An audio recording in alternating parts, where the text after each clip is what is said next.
infantry on demon. That's still only one camp. It's gonna be hard. Boy. He's gonna guess the right position as well. In order to... he's got to choose, basically, because he can't have all of them. Double damage. At least way 2 gets one thing that works for him as a DD rune. I'm waiting for the ultimate irony and having Mud Golem spawn in that bottom camp on the dire side. Yeah, that would be perfect, wouldn't it? Because if that happens, then Liquid will be spitting chips. They'll be down 3 camps, so it also means too there's no 30-second aggro. So you can't come out there with like a Harpy or a Wild Wing giving Tornado to help out that middle lane, which means Antizzi will have more space here, and that's his guaranteed bottle. He's already trying to zone out Koi, who went Exort build to start with. And now 30 seconds up, way 2 checks one camp, doesn't see him, is Sadders. Not as bad, and he did have a Wild Wing over on the west camp. So they do at least have a Tornado and a Mana Burn creep. The thing about this is how much Universe can get, I feel. He's playing Bad Rider in the Radiant offlane. Which, yeah, when I said he should go jungle, I forgot to think about the fact that he's Radiant. So, of course, he can just, you know, he can at least get a start here in the offlane. If he gets forced out, that's fine. He can turn to the jungle, which is something Bulba can't do. So, Bulba almost got level 2. Speaking of which, he might be open on here. This is going to be tough. Yep. Hellfire Blast, now it flies out. There is no Lucent Beam, though. It's just the aura at the moment, so the Hoof Stomp will work, but they have more than enough damage with the buff up. It's an impossible lane. Seriously, he can't go there. That's why I'm surprised they picked up the Centaur. And like, I put Centaur into a chat trivia last time, saying like I'm pretty sure this guy's got like an insanely low win rate because of exactly this option. Like there is no option. There is death, or there is hold on your tier 1 tower and hope that Liquid, that EG lose control out of this lane. It's just one of those heroes where it makes so big of a difference whether you're Radiant or Dire. It's, you know, we've talked about with Lycan how big of a difference it is that you're Dire than Radiant because of how accessible Roshan is. I think it's actually a bigger difference playing a hero like Centaur offlane on Radiant or Dire, and the same with Axe. And last game, Bulba had a great start. This game, he's got level 2, which I actually wasn't even expecting him to get at this point. So he's got that going for him, but it's just incredibly hard in the Dire offlane with this hero. And you see, we're actually seeing exactly what I was suggesting for Universe. He got the level 2, and he's going to the jungle and farming here. This is a really good start for EG. I'll be interested in Nahaz to see if that 47.7%, how much of it is Radiant and how much of it is actually Dire. Yeah, he's watching. He's getting himself first. Oh my god. With the wonderful invis rune, lets him set it up, and he caught Bat Rider at his most vulnerable position. You know, that wasn't just the kill. He stole half the experience for the entire camp before he did that. Yep.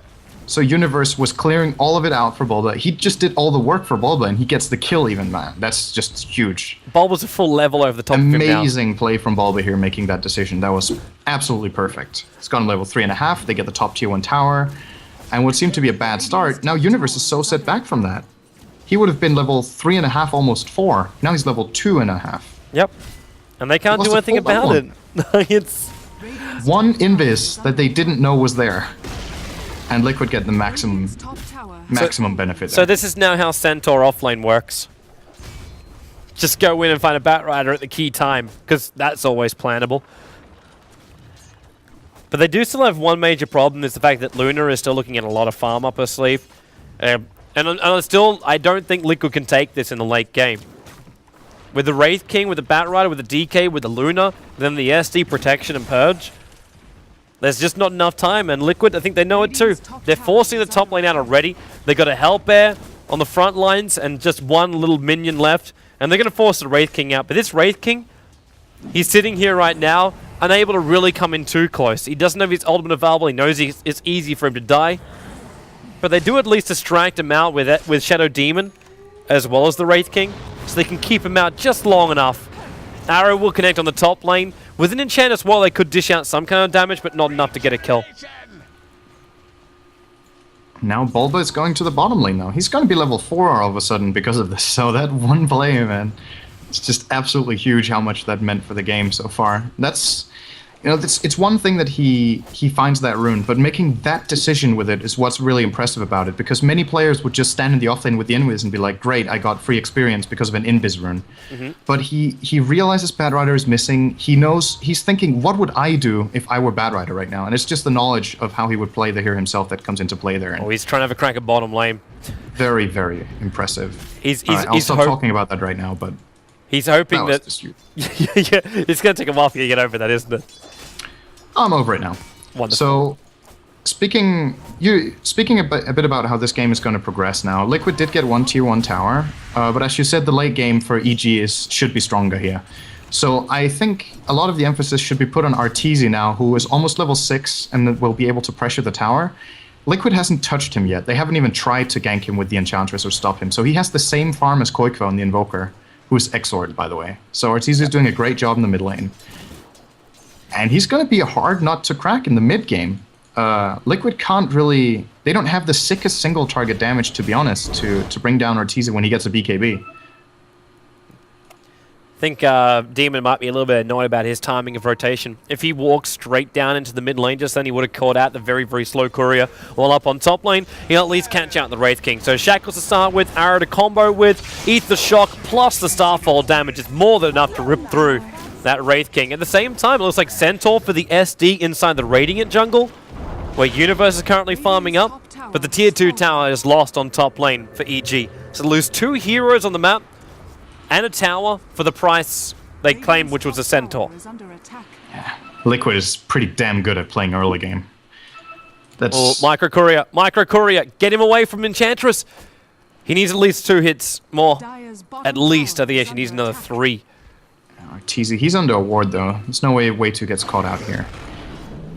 Liquid's all 3 early games have been really well executed. So it's great to see that they've been able to kind of overcome the problem they had there. There was the reason they were losing a lot of games was that they never really even came online in their games. But their early game has just improved so much over the last few weeks that this is really good to see. If they can keep up this type of play going into the TI qualifiers now, in about a week's time, they're looking pretty damn good. Maybe that's also why they're performing so well, because now it's like do or die time.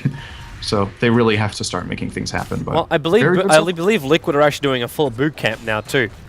Because actually one of our problems with scheduling some of the matches was the fact that Liquid was stuck inside of an important meeting before their matchup. So they are actually boot camping and working tightly together. So hopefully this team has managed to find its synergy. And by pulling it up at a LAN environment, it's the greatest way to do it. But at the same time, dude, I'm still looking at this going, you know what? I'm not seeing that much of a difference between the 3 cores from both of these teams. Like, the Centaur is the lowest at 2k, which is to be expected. And how long that blink ticket takes to get up is going to be a big question for me too. But the fact that, like, DK is nipping on the heels, DK and Luna are both nipping on the heels of Mirana as well as the Invoker.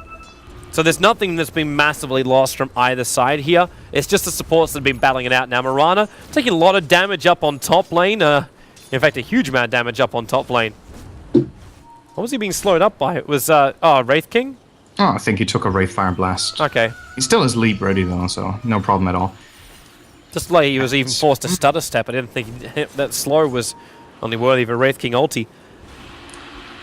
I think what Liquid has done in this game so far, though, is that they've traded experience for gold, and the graphs show it completely, because their supports are really low level. Way2's level 4. Okay, Demon just got level 5, so it's not all too shabby, but looking over at EG's lineup, they do have the level 6 on the Wraith King. Centaur is coming up. They're coming from middle lane. The Cold Snap's going on the DK, and his Dragon Form just wore off. He's got 6-1 charges up his sleeve. He's also got a Wraith King right behind the line with the Moonlight Shadow protecting him. Liquid wanted to come over the river, but they don't get the kill. The Centaur ulti goes down, and they're losing their tier 1 tower in the bottom lane. Yeah, they needed to put some emphasis on Arteezy, but that timing just was a bit off. TP's coming bottom lane. SD was thinking about a disruption. Now we might have to do it defensively. Mirana, though, he throws it on her. Takes the tower, and they'll just back up. There's 2 tier 1 towers lost for no cost for EG. Yeah, that's absolutely huge. He wants to fight. He wants to fight. He's coming in with a Hellfire Blast. And who's going to go on? The Cork goes out for Bulba. They need someone in closer than this, and that's what Batrye is there for. The Blink Dagger is up and running, but there's no lasso to use. So Bulba is going to be fine. So it's like an optimistic attempted gank by EG. It still sends a message, though, to Liquid that they know they can play aggressively and they can get stuff done with their supports. And the problem for Liquid right now is that what kind of gave it away for me how far behind Way2 was in terms of farm, considering he's a jungler, was I brought up the total last hits. He's got 21 CS on an Enchantress at 10 minutes, which You know, it's a choice he's made. It's not that he's played a poor game, but he's put so much emphasis on pushing the towers that he's sacrificed farm for it. And in comparison, on the other side, you know, Bulba got 16 CS on the Centaur, and his counterpart on EG has 52 in Batrider. So there's just a big discrepancy in farm. And unless if Liquid keep finding tower kills and get levels on the supports, this whole game plan of theirs that we talked about even before the game started, that they needed to get something done, they started out great. If they don't get a tower in the next 5 minutes, this game is looking really grim for them. Even though they've taken both the top tier 1s, top tier 2s, sorry, both the top towers in 10 minutes. They need more. But how are they supposed to get it? Enchantress can't give them enough yet, and she doesn't even have a ranged DPS, so they're just going to smoke. Maybe with a kill they could transition into something else, but Centaur ulti, and they do find him. But look at DK, he pops off the haster, and the Shackles are holding him here, and the Centaur stomp, and now Batrider jumps in. They'll bring him down, but Invoker being dragged up, the catcher is there, Disruption, he's still caught inside this Firefly, Flame Break, pushing Kuiper back in again. Impairs is finally up for way too sexy, but they lose 1 for 1. The 2 mid solos going down, and Wraith King's looking for a little bit more. He's running after them. And this is even something we haven't taken into consideration. I'm gonna kill the Centaur. It's worth it. It's extra money and experience. But we haven't taken into account what's going to happen when you have both Blink Daggers on Wraith King and Batrider. Like, Batrider's already got his, but you give Wraith King a Blink Dagger as well. Liquid can't deal with that kind of initiation because they've got Centaur ulti as an escape.